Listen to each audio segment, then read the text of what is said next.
Olá a todos, eu sou Matheus, bolsista do projeto, e vou apresentar a síntese de resinas fenólicas à base de alcatrão, orientado pelo professor Dr. Cláudio Gouveia dos Santos. Aqui está o sumário mostrando os principais tópicos que serão abordados na apresentação.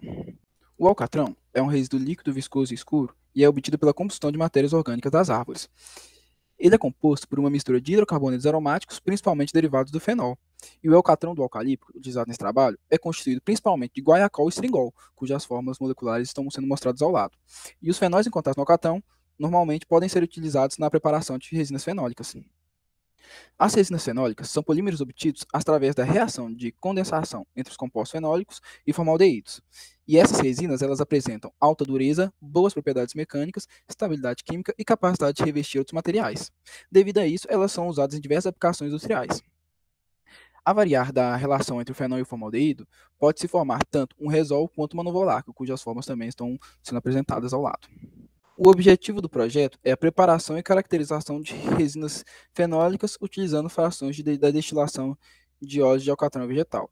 Pretende-se determinar as melhores condições de reações, bem como formulações ótimas para a obtenção dessas resinas. A primeira etapa foi a destilação do alcatrão, onde 1.120,57 gramas de alcatrão bruto, ETO 140, doada pela empresa Biocarbo, foram destilados em um balão de 2 litros, acoplado a uma coluna de Vigreux. A fração aquosa inicial foi descartada e recolheu-se a fração que destilou a 140 graus. Após a destilação, permaneceu um piche no fundo do balão, e a massa que se obteve de alcatrão foi de 1.037,82 gramas. Foi feito também um teste para determinar a densidade. O alcatrão redestilado foi adicionado em triplicata em piquenômetros de 25 ml. Os piquenômetros tiveram suas massas aferidas antes e após a adição de alcatrão, e a média de densidade obtida foi de 1,158 gramas por ml. Para que se pudesse determinar a proporção ideal entre alcatrão e formaldeído, foram realizados testes de proporção, onde variou-se a massa de formaldeído para uma massa fixa de 50 gramas de alcatrão e um volume também fixo de catalisador, que seria 15 ml de NaOH. Essa mistura foi colocada em um Erlenmeyer acoplado a um condensador e aquecida sob agitação magnética durante 3 horas em uma chapa de aquecimento. Ao lado, nós temos a imagem da montagem que foi utilizada. A tabela 1 vai mostrar os valores das massas de formaldeído e pode-se notar que, à medida em que a massa aumenta, a viscosidade da mistura, juntamente com o peso molecular, também aumentam. E que foi encontrada uma relação ideal, que foi de 1,3 a 1,7 gramas de formaldeído para 50 gramas de alcatrão. Para a síntese de resóis, 50 gramas de fenol e 30 gramas de formaldeído foram adicionados a um balão de 500 ml, junto de 30 ml de NaOH. A mistura foi mantida sob estação mecânica e aquecimento entre as temperaturas de 85 a 90 graus durante tempos variáveis.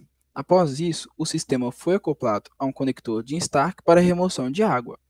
Os tempos de reação de 30 minutos e de destilação de 45 minutos forneceram os resóis com as melhores viscosidades, que foram utilizados posteriormente na formulação de espumas. A formulação das espumas de resol consistiu no resol produzido anteriormente, misturado a um agente surfactante, que seria o texapom, e um agente de expansão, que poderia ser tanto pentano quanto hexano, misturado sob agitação mecânica e em seguida colocado em copos de papel.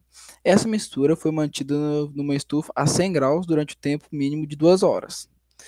Em relação às espumas de novolaca, as novolacas provenientes do teste de proporção foram usadas, e o método se assemelha ao anterior, feito para as espumas de resol, porém a adição do agente de cura hexamina. Um dos outros objetivos do projeto era a síntese de termoesferas, onde tiveram 2 métodos principais que foram usados, que seria o método ácido-base e o método hexamina. O método ácido-base consiste basicamente na adição de fenol, formaldeído e uma solução de NaOH em um balão tritubular de 500 ml com condensador, termopar e agitador mecânico. Essa mistura foi aquecida sob agitação e, quando a temperatura atingiu 40 graus Celsius, adicionou-se o protetor coloidal, que seria a goma, e manteve seu aquecimento a 97 graus sob agitação constante durante 1 hora.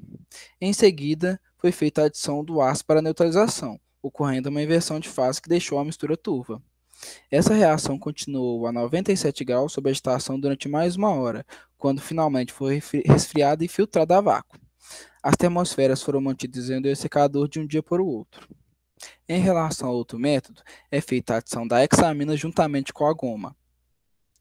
A hexamina seria o catalisador e o agente de cura, e também não há adição de uma solução de NaOH, fazendo com que não seja necessária a neutralização para que ocorra a inversão de fase. Outra alteração desse método foi a temperatura que permaneceu constante em 85 graus. Aqui está a tabela de formulação do método ácido-base. A sigla TR é referente às termoesferas. Logo após, vem a goma usada, e a última letra é referente ao ácido. No caso, para a goma, temos AC e GG as principais, que seria a cássia e goma guar. Os ácidos foram ácido clorídrico, que seria o C, e ácido sulfúrico, o S. Apenas a primeira formulação apresentou resultado positivo. O restante formou um aglomerado e foi descartado. A tabela 8 vai nos mostrar a formulação de termoesferas pelo método hexamina. A nomenclatura do experimento é semelhante ao anterior, porém, como não há ácido, a última letra é referente à hexamina. E obteve-se melhores resultados para um tempo de reação de 3 horas. Outra coisa que a gente pôde observar é que a massa de goma influenciou no tamanho das termoesferas. Nesse slide estão sendo mostradas imagens de microscopia óptica e eletrônica de algumas das termoesferas. Por fim, pôde-se concluir que o alcatrão foi adequado para substituir parcialmente o fenol em composições de resinas fenólicas, e tanto o resol como a novolaca permitiram a obtenção de espumas fenólicas rígidas. Em relação à síntese do fenol, 30 minutos de reação e 45 minutos de destilação resultaram numa viscosidade adequada, enquanto que para a novolaca a proporção ideal foi de 1,7 gramas de formaldeído para 50 gramas de alcatrão. Para a síntese de termoesferas, as gomas guar e acácia atuaram eficientemente como estabilizadores coloidais e a utilização da hexamina mostrou-se mais adequada. Por fim, eu gostaria de agradecer ao meu orientador por me dar o auxílio necessário para o desenvolvimento da pesquisa e agradeço também à Biocar pela doação do alcatrão que possibilitou o estudo. Agradeço também à Universidade Federal de Ouro Preto, juntamente com o Conselho Nacional de Desenvolvimento Científico e Tecnológico, por proporcionar aos alunos a oportunidade de participar de projetos importantes na formação acadêmica.